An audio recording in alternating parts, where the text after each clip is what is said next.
Hey there, and welcome to episode 72 of Busy Kids Love Music, a podcast for music-loving families. I'm Carly Seifert, the creator of Busy Kids Do Piano, and I'm so happy you're joining me today for a brand new episode of Busy Kids Love Music. This episode is brought to you by my Busy Kids Do Music History course, which is an online course for homeschooling families that gives a fun and interactive overview of music all the way from ancient times until today. You can find more information about this affordable course at busykidstopiano.com/music history, and I will pop that link into the show notes as well. June in the United States is African American Music Appreciation Month, which means it's a wonderful chance to recognize the contributions of African American musical influences that are part of our nation's rich cultural heritage. In celebration of African American Music Appreciation Month, I thought it would be a fitting time to learn about a song that has offered inspiration and comfort to generations of Black families. A song often referred to as the Black National Anthem. Lift every voice and sing.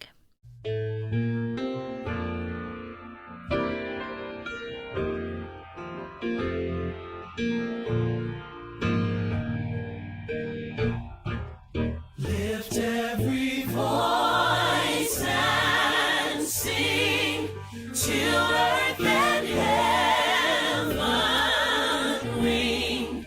Ring with the harmonies of liberty. Let our rejoicing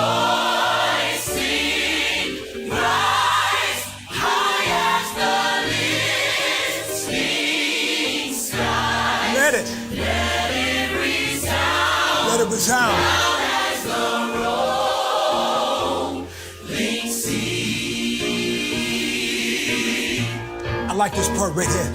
Come on. Sing a song full of the faith that the dark past has taught us. The song began, as songs often do, as a poem. The poem was written in the year 1900 by the principal of a segregated school in Jacksonville, Florida, James Weldon Johnson. Johnson wrote the poem in celebration of President Abraham Lincoln's birthday. This was written during an ugly chapter of American history when Jim Crow laws in the South began to replace slavery. James's brother, John Rosamond Johnson, who taught music at the same school, wrote music to accompany the lyrics to his brother's poem, and the hymn was sung by a choir of 500 school children at the celebration for Abraham Lincoln's birthday. Stony the road we trod, bitter the chastening rod, felt in the days when hope unborn had died, yet with a steady beat have not our weary feet come to the place for which our fathers sighed. The lyrics of the hymn talk about the promise of freedom. James said that while he set out to write the poem about President Lincoln, since it was to be sung in celebration of Lincoln's birthday, he ended up writing a poem about Black struggle and perseverance. The hymn became the official song of the NAACP, which is a civil rights organization that was just getting started at this point in time as an interracial effort to eliminate prejudice and remove racial barriers that exist in the United States.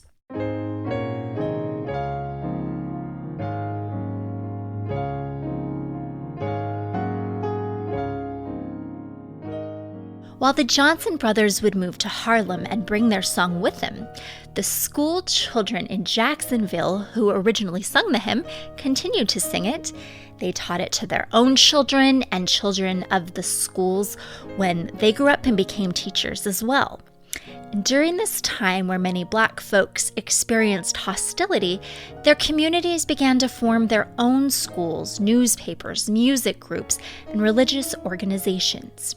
The song became a pillar of Black culture and life and was sung at church ceremonies, family gatherings, graduations, and eventually many of the protests during the civil rights movement of the 1950s and 1960s.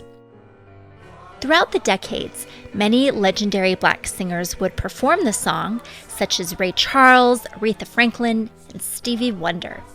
In 2019, singer Beyoncé, the first Black woman to headline the Coachella Festival, performed the hymn for her audience. Karen Lorre, the daughter of civil rights icon Joseph Lorre, and also director of music and arts at Cascade United Methodist Church, says, "Singing to God was an opportunity for African Americans to share a proud history and hopeful perspective. This song is about love for our country and each other."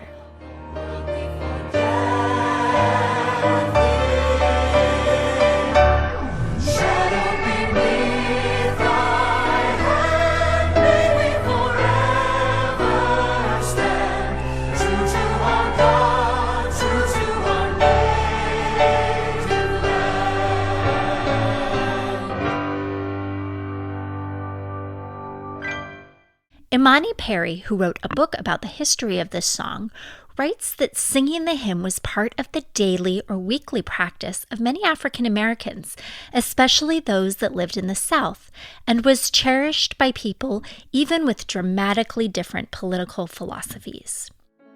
There are so many powerful performances of this hymn, and I've compiled some of my favorites into a special playlist for you on YouTube. You can find the link to that playlist at busykidsdopiano.com/podcast/72, as well as the link to one of my family's favorite picture books about this special song, and also a transcript of this episode.